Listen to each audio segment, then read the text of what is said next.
आता थेट जाऊया दिल्लीमध्ये ज्या ठिकाणी राहुल गांधी नोटबंदीवर बोलतायत. Today, to clarify and to explain to Honorable President the way this taxation amendment bill was taken over in Lok Sabha itself. And naturally we are all aggrieved. We thought that parliamentary democratic system or the rules and procedure of business of parliament are being broadly evaluated. So we made a fervent appeal to the head of the constitution of the country, Honorable President, to intervene into it and to see that the bills are passed according to the rules and procedure. And we hope that we will get some positive results if we can keep together ourselves in a way, and all the opposition parties, if we are united, we can do so many things. Rahul आने वाले वक्त खड़गे जी, would you like to say something? Rahul ji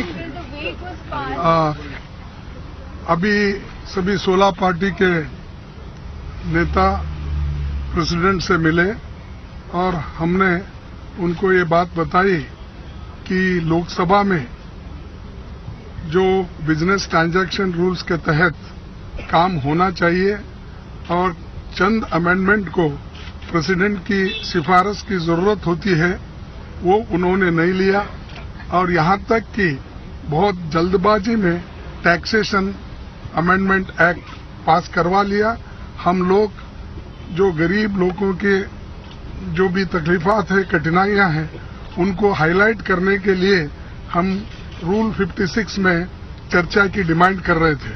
उस वक्त वो गड़बड़ी में कानून लाकर पास करवा लिए और इससे एक डेमोक्रेसी को एक बहुत बड़ा धक्का पहुंचा है.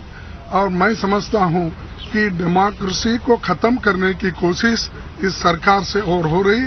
खासकर प्रधानमंत्री जी ऐसे कदम उठा रहे हैं जो बाहर ज्यादा बोलते हैं, सदन के अंदर कम बोलते हैं, और इसके वजह से ये सब तकलीफात जो हमारे सामने हैं वो हम प्रेसिडेंट साहब के सामने रखे.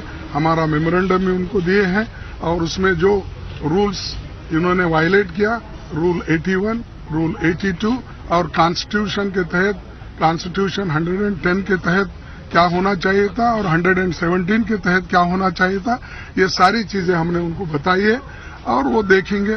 उसके बाद हम सभी मिलकर ये लड़ाई जो जारी की है वो आगे भी रखेंगे.